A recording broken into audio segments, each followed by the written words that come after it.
Donc, nous avons travaillé en 2017 sur le livre blanc avec l'Association des banques pour essayer d'innover et de proposer des solutions au cas par cas, bien sûr, parce que les cas sont différents, mais il y avait une volonté.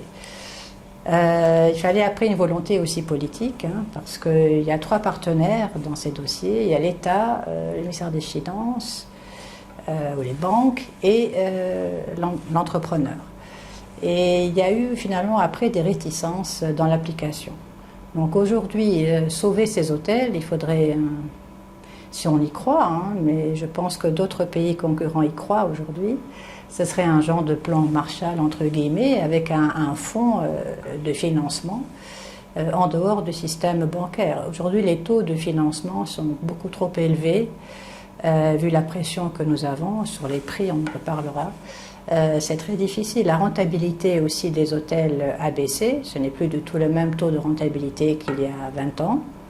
Alors que nos concurrents parviennent quand même à préserver certaines marges.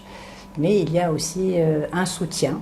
Il y a eu un soutien pendant les crises et nous avons eu très peu de soutien.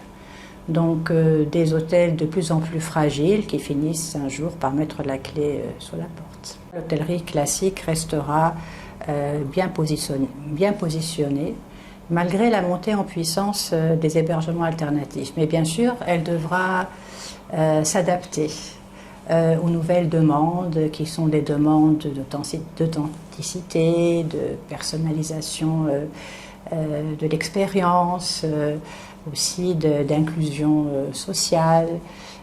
Mais je pense que nous sommes assez bien placés et que nous avons en Tunisie une diversité d'offres assez importante.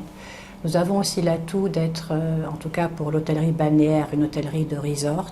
Ce qui est la nouvelle tendance dans le monde, c'est des hôtels avec des grands espaces, avec des services diversifiés. Et maintenant, nous avons aussi des hôtels qui se spécialisent, qui mettent en avant une offre sportive, golf ou tennis, d'autres qui mettent en avant tout ce qui est bien-être avec la thalasso ou les spas. Et j'espère aussi, probablement aussi des hôtels thématiques. Et puis on a cette nouvelle tendance des hôtels lifestyle, et avec un premier hôtel en Tunisie à Tunis. Donc je crois qu'elle peut se renouveler, l'hôtellerie classique, mais ce sera toujours une hôtellerie de service et puis une hôtellerie de grande capacité.